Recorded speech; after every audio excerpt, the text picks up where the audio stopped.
Olá, meus irmãos, a paz do Mestre, mais um dia ou uma madrugada com uma breve reflexão em um breve versículo para edificar e fortalecer a nossa fé na missão. Vamos embora lá? O versículo de hoje encontra-se em 1 Coríntios, capítulo 4, versículo 14. A palavra diz assim, não escrevo estas coisas para envergonhá-los, mas para adverti-los como meus filhos amados. Glória a Deus. Irmãos, esse versículo em questão denota um sentimento do apóstolo Paulo ao escrever por Coríntios.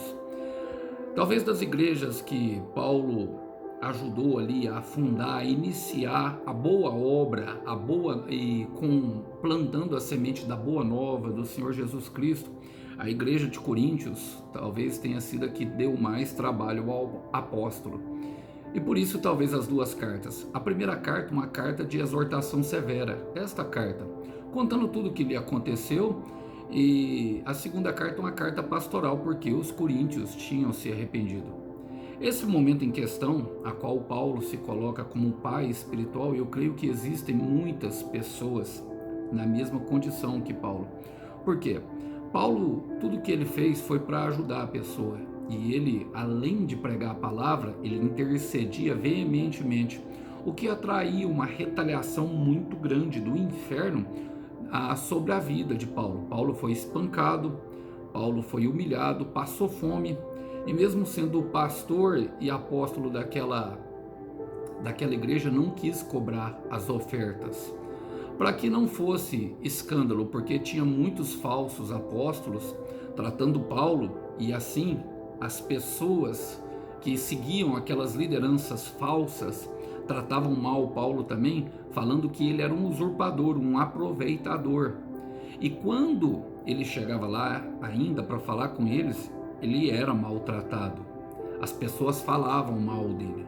E é justamente isso que ele está relatando nessa carta. Ele diz, eu não falo isso para envergonhá-los. Vamos ler novamente? Não escrevo essas coisas para envergonhá-los, mas para adverti-los como os meus filhos amados.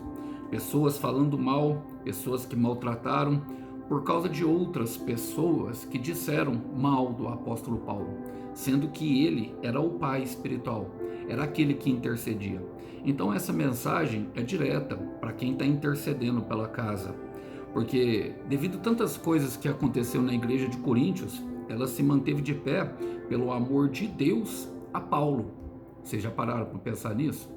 Tem muita gente aqui que o inferno não sucumbiu, o inferno não prevaleceu, o inferno não subsistiu, porque tem alguém de joelhos orando por essa casa. Tem muitas pessoas aqui que estão vendo essa mensagem, que talvez estejam chegando nela, porque alguém orou por você. E tem pessoas que estão chegando nessa mensagem, que são intercessores, que estão de pé e experimentaram mais de Deus, porque oraram por alguém que era escravo do pecado, escravo do ego, escravo da vaidade, escravo do orgulho, e não conseguiam enxergar. Pelo contrário, te maltrataram, viraram as costas e até mesmo começaram a ter atitudes que antes condenavam, foram ficando cada vez mais entregues ao pecado, fazendo coisas e se afastando de Deus. Mas Deus não deu total corda, Deus deixou para que a pessoa pudesse ver, mas no tempo certo ele puxa essa corda. E essa mensagem é clara para essa pessoa que vai valer a pena. Na segunda carta de Coríntios, Timóteo chega com a notícia para Paulo, justamente que os coríntios tinham arrependido. Deus sabe como trabalhar nos corações, Deus sabe o que é necessário. Então, portanto, não pare, continue orando por essa causa. Deus se agrada dela. Saiba que essa pessoa obteve muitos livramentos justamente por causa dos seus joelhos no chão e por causa das lágrimas. E Deus sabe o peso que você carrega também por interceder por uma pessoa que não dá a mínima por você. E esse peso, esse peso que agora é um leve e momentânea tribulação, se tornará em um enorme peso de glória.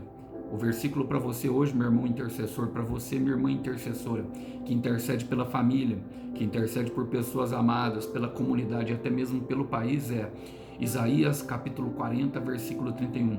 Mas os que esperam no Senhor renovam as suas forças, voam alto como águias, correm e não se cansam, andam e não fadigam. Ninguém entende como você está de pé, mas você sabe quem é a sua fonte de força. Vai voar alto como águia. E eu quero orar por você hoje, meu amigo intercessor. Fecha os teus olhos. Senhor, eu quero colocar diante de Ti, Pai, aqueles Moisés que intercedem por Israel, que sofrem a opressão do inimigo e que sofrem a opressão também daquele que é que é aquele o alvo da sua oração, que sofrem hostilidades, Pai, que sofrem calúnias, que sofrem perseguição, que sofrem, Pai, justamente, Senhor, até mesmo muitas vezes maltrato, maldade daqueles que são alvos do seu amor. O Senhor sabe o que essas pessoas têm passado. O Senhor sabe as lágrimas que eles têm derramado. Eu quero orar por esses Paulos, por esses Cristos, esses pequenos Cristos, esses cristãos que se colocaram diante de uma cruz que muitas vezes não era deles, um Simão Cirineu, pessoas que intercedem pela sua família e não se cansam. Ajuda-os, Pai, a continuar nessa linda missão. Nós sabemos, Pai, que não é fácil, mas que o Senhor dará a vitória. E eu creio que no determinado tempo eles verão que valerá a pena. Nós oramos em nome de Jesus.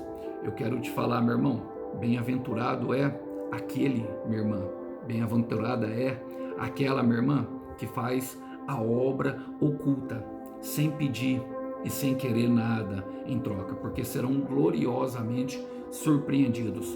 O Cordeiro Santo tem uma recompensa para o teu sacrifício e ele tem um prêmio, sim, para o teu sofrimento. Que Deus abençoe os irmãos, a paz do Mestre. Até uma próxima. Tchau, tchau.